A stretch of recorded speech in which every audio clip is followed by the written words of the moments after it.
My favourite tie. This will help me stand out at work. I look for items to be cool instead of my personality. A Hugo Boss belt. Real leather. Fake leather also holds up my trousers. This blazer complements my figure.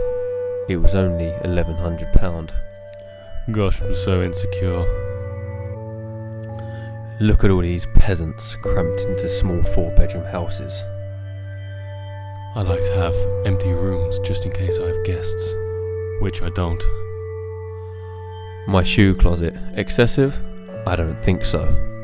Think again, numbnuts. Fresh, dry cleaned cashmere coat. Tick. Obsessed with myself. Tick. German car. Double tick. Daddy'll be so pleased.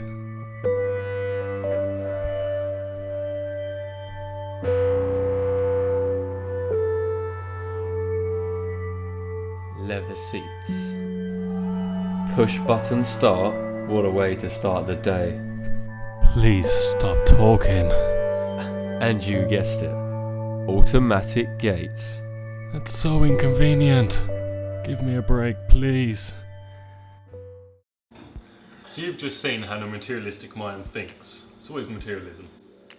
Materialism is when we are looking for happiness and self-worth from materialistic objects as opposed to looking for it from within.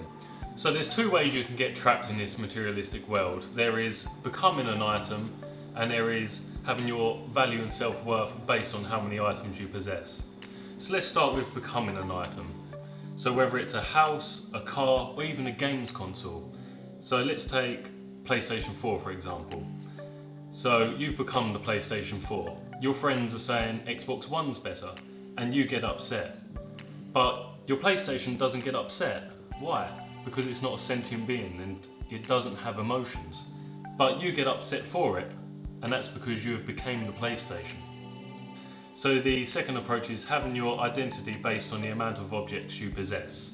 So if you don't have that large house, if you don't have that expensive car, or that expensive clothing, you devalue yourself. Markers do a really good job. They play on our senses. They know that we're creatures of the eyes, so we like to see nice things, we like to hear nice things, we like to touch nice things. And they play with this and they manipulate us. And they make us buy stuff that we don't even need because we're convinced we do need them. I go to Texas to buy. I love them because it's really hard to find pink cowboy boots. This jacket, I had there's a lot of, I look for things all the time. If I walk into a store, if I don't see pink, I leave. May I help you? Out of there. So when you're young, you're free of this materialistic world. You jump in your parents' car with your muddy trainers, you get all your clothing dirty, and you don't care. But as you get older and you start to absorb the materialistic information marketers are feeding you with, your mind starts to change. You start to want these items, and you start to need these items for happiness.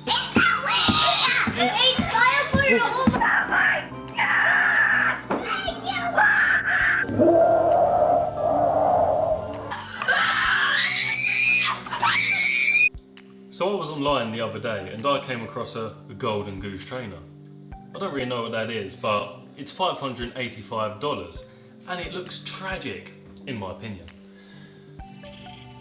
Look at that. $585, that's crazy.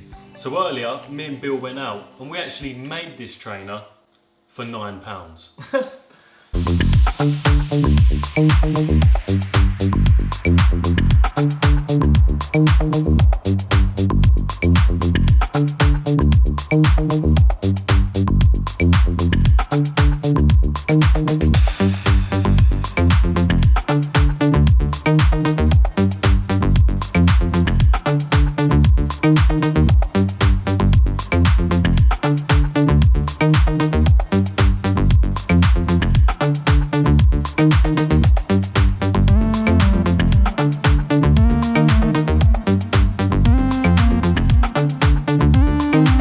So $585 for a trainer with duct tape.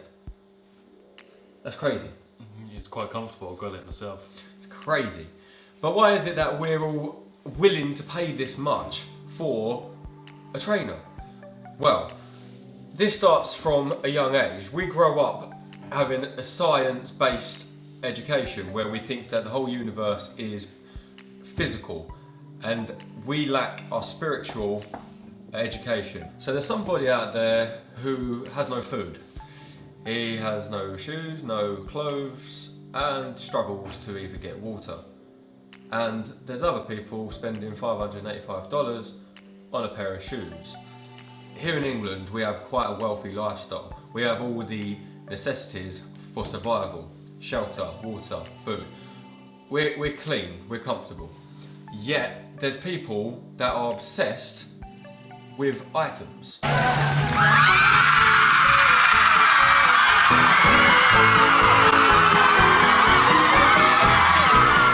There ain't nothing wrong with a little bit of bling.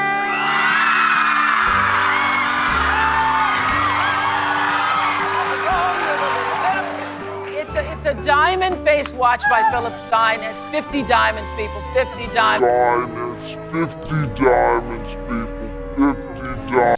Yeah, the thing is, everyone gets trapped in their own bubble of reality. So I have my own reality, you have your own reality, Bill has his own reality. And within this bubble of reality, everyone trapped in a materialistic world will compete with other people in this bubble of reality.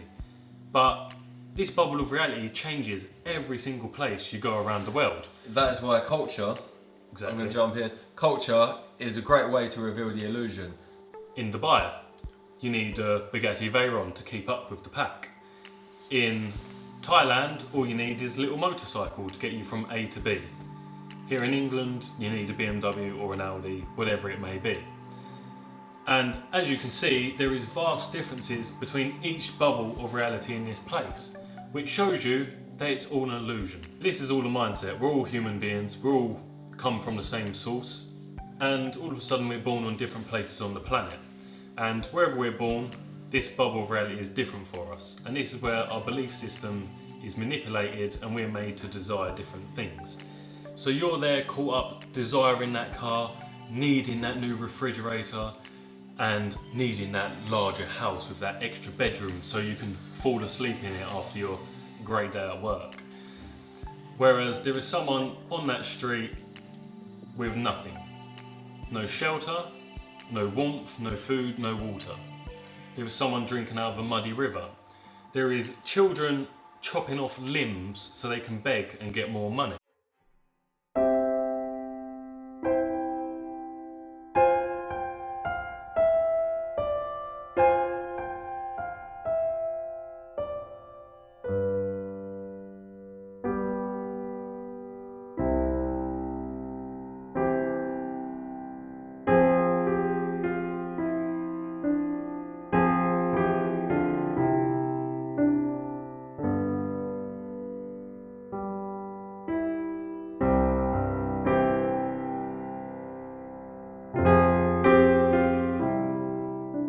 Meanwhile, you need your house with a larger bedroom.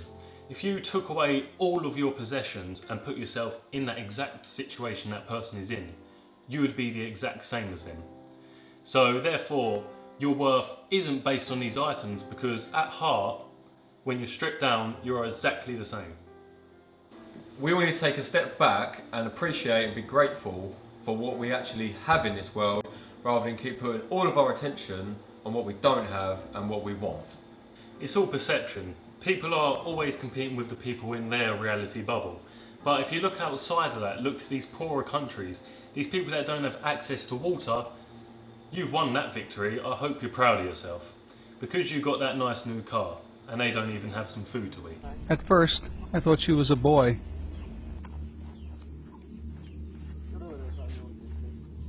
And this is her older brother, Sam.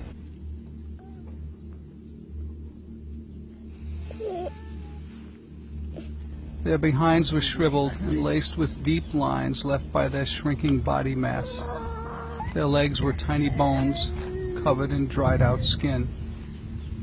It was clear to me that starvation had pushed these helpless kids to the verge of death. This little boy is 7 years old. Look at the size. Look at my camera. 7. So at the end of it, there isn't a prize because we are all the same. There's nothing to achieve, nothing to accomplish, and nowhere to go. The fact is, you can never get it done. You upgrade to one car, there's always one above it. There's always one above that. You There's always upgrade that something. house, there's always an extra bedroom you can get. And it's always a richer person that you will compete with. So you never get it done. So how about you don't try and get it done in the first place, you look within yourself. You're completely wasting your time. Look within yourself, and that is where your contentment and your happiness starts and finishes.